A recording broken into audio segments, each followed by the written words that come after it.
হেমবুরা তো আপনার হেড তো বন্ধ হয়ে গেছে। হে তো আমি বন্ধ করছি।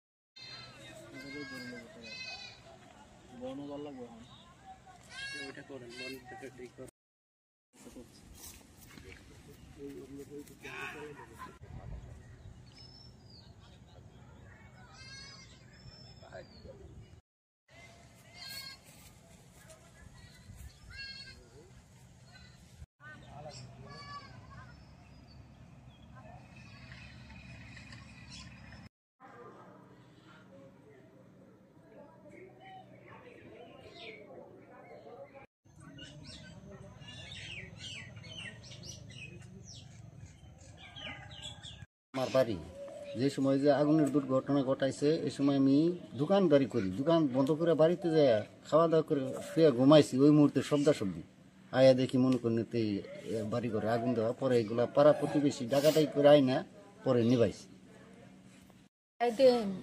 বাউন্ডারি করতেছি, মাড়ি ফেলাইতেছি, পরে আমরা যাই না করছি। আমি যাই না করার পরে পরে দৌড়াই নিয়েছি করে মারে।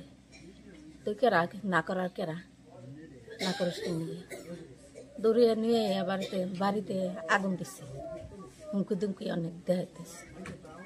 চিনতে পারছিলেন কে কে? চিনতে পারছি, নাম সফিরউদ্দিন, জলিল, তারপরে সুরাব ভান্ডারী। আরো লোকজন বড়াই যে আশেপাশে যখন দেখুন না 4 জন যে খারে রয়েছে বাড়িতে। আবার হিমবুরা ডেউ পাঠাচ্ছে লোকজন বোধহয় 200-300 চতুর মধ্যে খারা। শীতের দিন মুখ বান্ধা চিনা যায় বড়।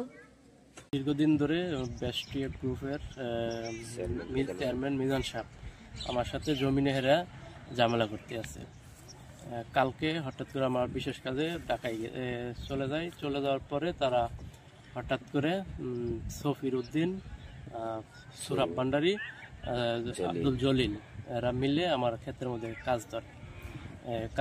কাজে বাধা সৃষ্টি করলে আমার আব্বু আম্মু বাধা সৃষ্টি করে। বাধা সৃষ্টি করার পরে ওনাদেরকে বাড়িতে দৌড়িয়ে নেওয়া যায় এবং তাদেরকে হুমকি দেয়, যদি তোরা এই ক্ষেত্রে বাধা সৃষ্টি করস তাদের খবর আছে।